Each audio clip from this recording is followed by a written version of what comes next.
Nicole Vorrasi Bates, the Executive Director of Shattering Glass, a nonprofit dedicated to gender equity and gender equality. But you're a lawyer. Oh yeah. That. Wendy Murphy, lawyer, activist, impact mitigator, teacher, blah, blah, blah, all for women's equality and women's civil rights. Gina Sweeney, and I'm a New York attorney. I've also been an activist for the Equal Rights Amendment the last 10 years. My name is Arlaine Rockey, and I'm a lawyer that practices nationally. Mostly what I do is representing protected parents and their mothers, usually protecting children from child abuse by their other parent. And I also, in the past a little over 3 years, started getting involved in working on the ERA. And it was because of the Equal Means Equal case that Wendy brought. And it was on behalf of Pamela Lopez's fabulous group, and my sister, Gina, Collias, and I, and my friend, who's another lawyer in Massachusetts now, named Pamela Parker. We did the Amicus Brief, and there were, at the final count, there were 86 groups that were the Amici. I know it's Amici, but I'm Italian, so I always say Amici. But anyway, Amici. You were Greek. My sister's married to someone. But anyway, okay, so we ended up representing them in Equal Means Equal, and we did 3 briefs. They were basically the same.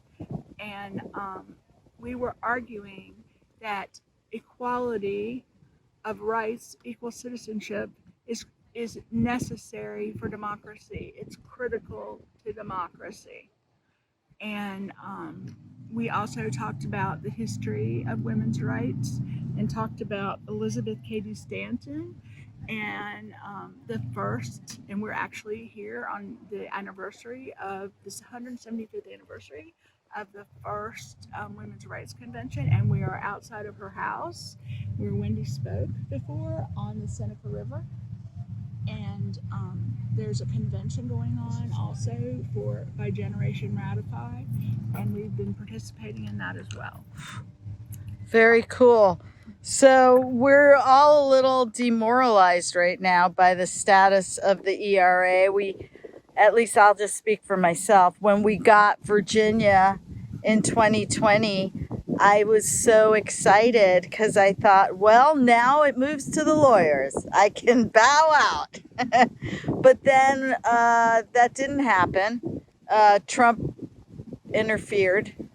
And so my question is, if Nicole, you want to explain where we are right now today? Sure. The ERA is ratified, having been ratified by 38 states. The ERA is currently the 28th Amendment to the Constitution. It wasn't published in 2020 when Virginia was the final 38th state to ratify due to interference by the Trump administration that blocked the U.S. Archivist, the librarian tasked by federal statute, to publish a new constitution. And that's literally just printing a new piece of paper. And that's all we need right now. Unfortunately, in blocking the ERA, it has pushed the burden onto proponents of equality for all to establish that the ERA needs to be published and is valid. And we've been unable, due to procedural issues in the courts, to do that. So we need publication immediately by the Biden administration, which has continued to fight against the Equal Rights Amendment, knowing it protects equality for all women, girls, LGBTQ plus people, and protects reproductive rights. So what do you think, Jean? Why do you think this is happening? And what do you think we should be doing? Well, why it's happening, why Biden is specifically blocking, is the $1 million question. Oh, it's the $1 million question. We can't really answer it directly. What we should be doing is everybody should be completely focused on a clarion call to President Biden to publish the Equal Rights Amendment immediately. 27 amendments were published when the last state ratified. The only one not published was the 28th Amendment, which gives half of the country equality, gives basically moves us into the democracy that we've seen for all people. And it is the ultimate sex discrimination against women not to publish the 28th Amendment immediately. And you started, along with Nicole, you started a publication task force, Arlaine and myself. I don't know if Wendy's on it, but we're all on this task force. Well, I would say I'm a constant consultant. Yeah, she's the consultant, but I don't subject her to the Zoom calls because she'd kill us all. I get the aftermath. So We began the National ERA Publication Task Force. Almost And 3 years ago. Right? We started so what happened was when Biden came in, we expect him to publish on the first day. And then we were told, well, maybe in the first 100. Then we were told, well, we have to wait for Garland. Then we were told, well, we have to wait for Schrader. And when Schrader was coming in, I said, who's Schrader? He's the Assistant Attorney General to Garland. He was the next appointment. And when he was coming in, I was like, this is crazy. So I pulled activists off that were just focused on publication. We are singularly focused. We don't focus on anything else. And that's our call, and we've been doing that for 2 years. And we're getting closer. Every day. So what's the status right now? Somebody tell me what is going on in with these resolutions. What Wendy said, these resolutions are a bunch of hooey, but what are they? Well, from what I know, there have been a few different resolutions proposed. A couple things matter. One is, let's remember they're resolutions, not laws, so their impact, even if they could become valid, would be trivial. But more importantly, Congress has to have the power to pass a law or a resolution. They only have power if the Constitution grants them the power. And simply put, they don't have the power to do anything with regard to the ERA. But here are the things they've suggested they do have the power to do. One resolution said we're going to remove the deadline. They don't have the power to do that, especially not a retroactive removal of a deadline that already expired. So they can't do that. I think they now agree they can't do that, which is why we've stopped hearing about it. The next resolution they proposed, the more recent one, was to simply validate the ERA. They think they can pass a resolution where they say, we, Congress, hereby declare the ERA valid. They can't do that either because, again, where do they get the constitutional authority to declare an amendment valid? Article 5, which speaks to how amendments become part of our Constitution, says only one thing that Congress can do. They can propose amendments. The states can then do one thing, ratify them or not. That's it. There's nothing in there about, and then Congress can pass a resolution declaring an amendment valid. They can't do that, period, end of discussion. And one of their other resolutions proposes to require the archivist to publish. Well, first of all, we don't need Congress to pass another thing about why and when the archivist should publish, because we already have a federal law that mandates the archivist to publish. But they're not publishing, so what do we do about that? What I'm saying is Congress can't pass a law telling the archivist to do their job. We already have a law that says the archivist must Right, publish. but I think their purpose with that is to exert enough pressure. They have no authority to exert pressure. Let's be clear. Who cares about authority? There seems to be there are matter. no rules here. No, but what I'm trying to say is We are in the Wild West. when Congress tries to pass a law it has no authority to pass, it distracts us from focusing on the thing that can get done, the thing that would be legal. When Congress passes a resolution saying, we think the archivist should publish, number one, it makes us think Congress is somehow in charge of whether the archivist publishes. They're not. The archivist has a mandate to publish, and the only person, the only branch of government that can make the archivist do their damn job is the courts. Why? Because courts enforce the laws. The law says Congress shall publish. The law says the archivist must publish. The archivist is refusing to publish. The only one with authority to make it happen is the courts. Except that, because the president can direct the archivist to publish. That's absolutely true because the president should do so immediately. But what I'm saying is Congress can't. So if the president says, I want the archivist to do their damn job, remember, the archivist is an independent branch of government. The archivist is not from the executive, legislative, or judicial branch. They're an independent branch of government.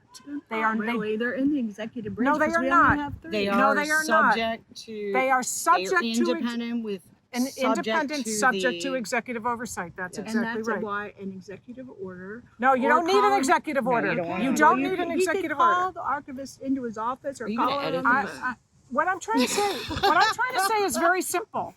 The law says what it says, and when laws are disobeyed, courts can make agencies and government officials do their jobs. The other person who has a role here is President Biden, because he's the archivist boss. That's right. So this is just a matter of picking up the phone and saying to the archivist, who's a woman now and claims to care about women's equality, do your damn job. We do have a problem.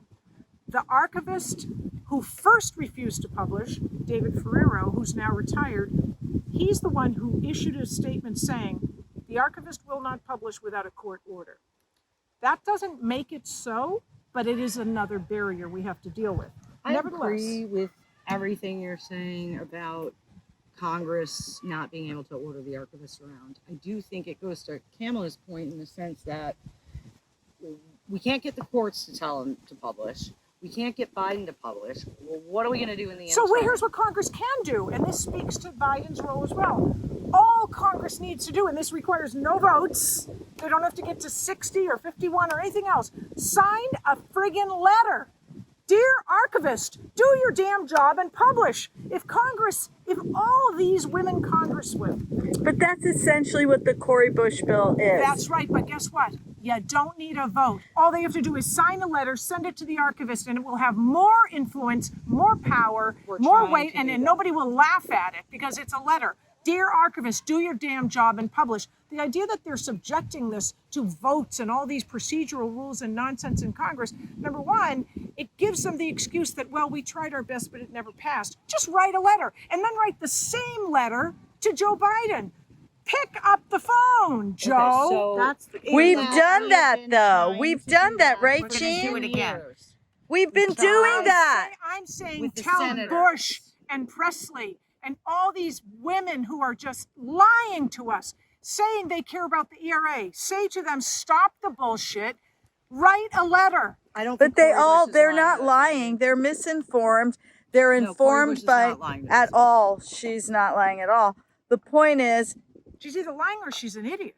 You don't try to pass a law you don't have the authority to pass. And even if you do have authority to pass it, you can still write a letter. From a political Write a letter.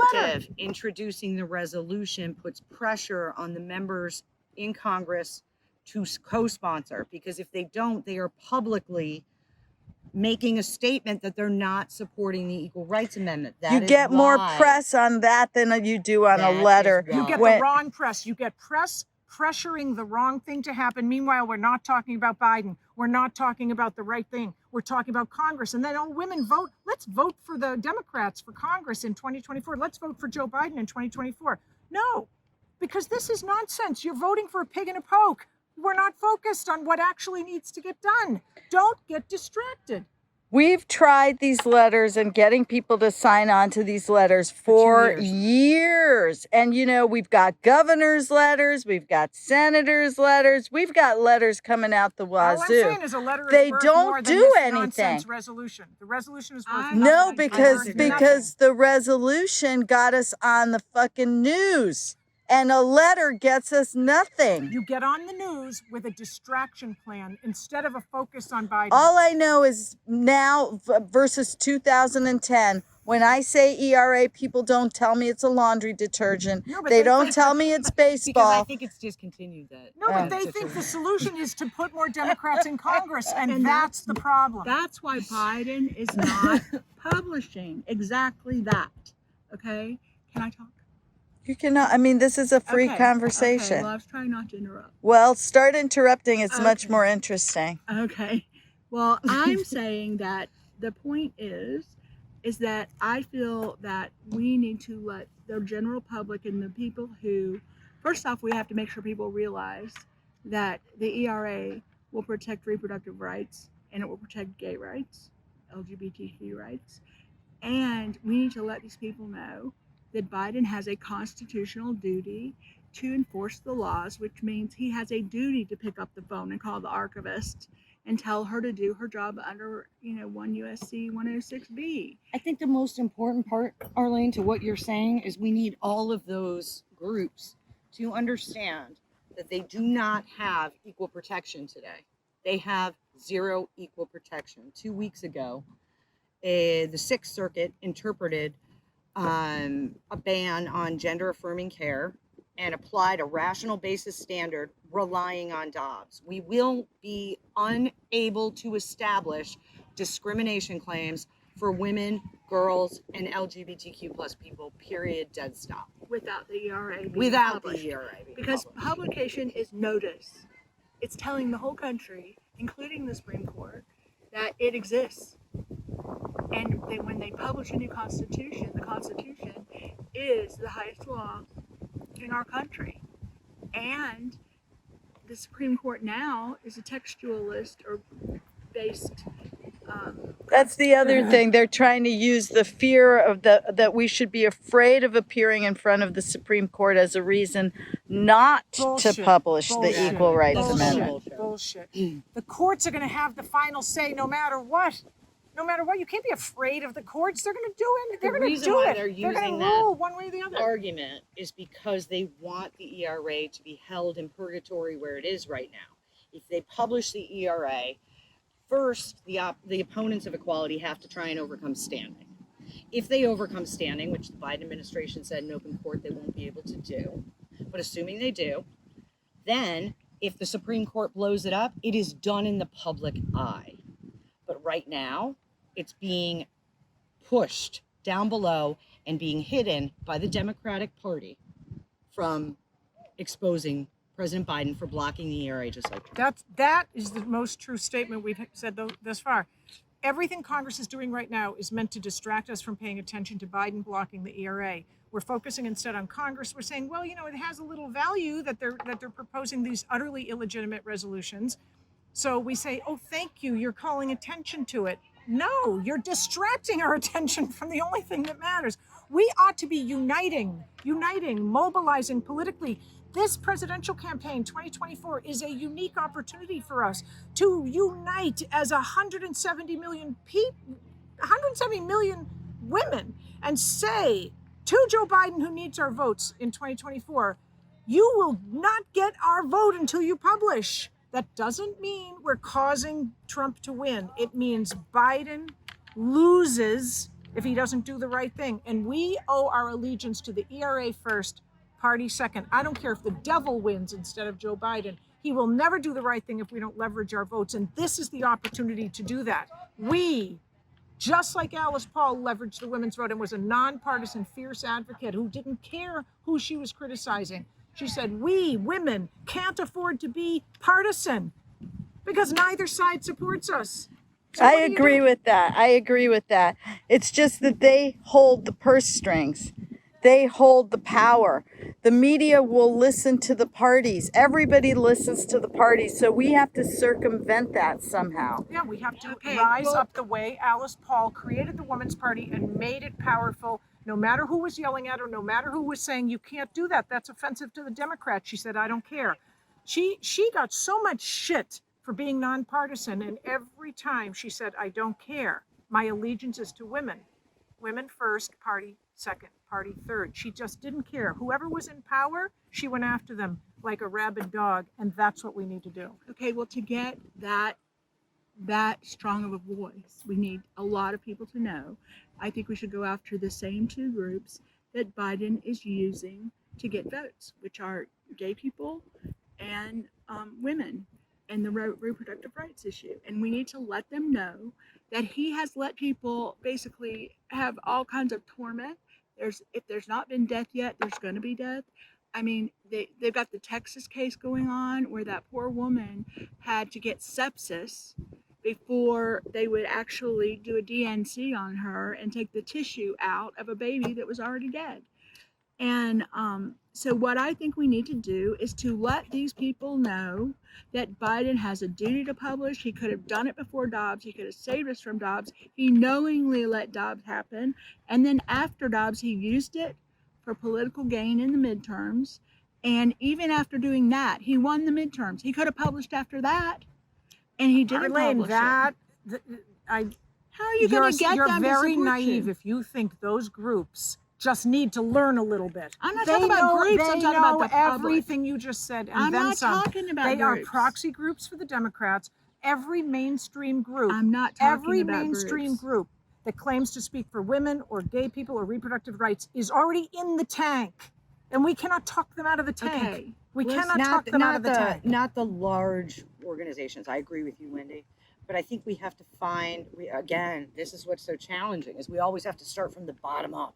We have to start from the small little meeting and then go to the next one. We don't have time for that. Well, I mean, the best we can do is to catch on with some of the smaller organizations smaller. down Yep. low and work their way up. Yep, and the only requirement is that they be nonpartisan, incorruptible, and dedicated to the ERA. Well, that doesn't Then we exist. will join them. It is very difficult to find nonpartisan. Because let me tell you what, we are going bankrupt, Right. right? Because we don't take money from the party and everybody else does. And that's how they keep their lights Alice on. Paul didn't, and that's how she won the right to vote. She took no money from anyone, and she said, I will never sell my soul. I will never sell out women. And that's how she won. Didn't Alva Belmont finance her? She financed the Women's Party, but it was after the party was The already point formed. is, She in, didn't, right? you know, No, but we, it was already Had it long formed. She dead, huh? funded it, but it was after it was already the formed. point is, without funding, we can't get the word out. I'm working on it. We don't have time. We don't No, have we, the money. on for Alva? that. we can't worry about money because if it's a money problem, we lose. But we have votes. Votes are free. That means organization. Every poor person in this country can vote. We need to mobilize them and say, we don't need your money, we need your vote. Here's a way to make a difference in democracy, to do the right thing, to make a change, to be impactful, So who are we reject the telling them to duopoly. vote for? Whoever supports the ERA and nobody Neither else. one They are saying is. You vote for nobody. Even threatening to vote for nobody is very powerful. Okay. Extremely powerful. Okay. I am speechless. Obviously. That's unusual. I'm Yeah, how could that be? Wow. Yeah, So I'm what? speechless. Okay, I think that the thing is that the people, not groups, the people, including all pro-choice people almost, except for the ones in the group or maybe some in the groups, but they all are buying this BS that Biden and Harris and all these other Democratic candidates are going to codify Roe and they're Not going possible. to pass the Equality Act, and neither of those are possible unless we have the ERA, because they have to have something in the Constitution to base them on. Well, they're going to be Other- subject to But that's rational basis standard of review. and Right, you're not I gonna have know. Well, But they it's need the same as the information. resolutions. We're going to promise to codify Roe. You don't have the power to do that. We're going to Right. promise to pass the Equality Act. You don't have the power to do that. We're going to promise to pass a resolution requiring the Archivist to publish. You don't have the power to do that. We're going to promise to pass a resolution declaring the ERA valid, but you don't have the power to do that. 4 things. They're Okay. promising us to make us vote blue, and they have no power to do any of But them. And we we're going to need be to let stupid them- enough to vote for them. We need. You vote for them. Listen I'm to not me. voting for them. That's fine.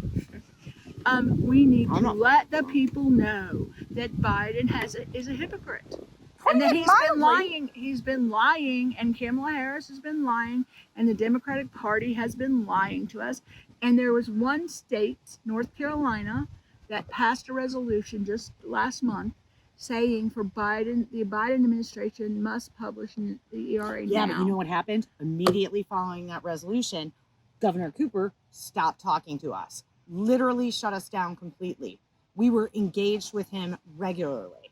And after that resolution came out, yesterday, on the 100th anniversary, the DNC, for the first time, discussed the Equal Rights Amendment and made it sound like this, like Kamala Harris was the second coming of Shirley Chisholm, and that she's leading the fight while they're sitting there blocking and fighting against the only tool we have available to guarantee equality for 180 million people.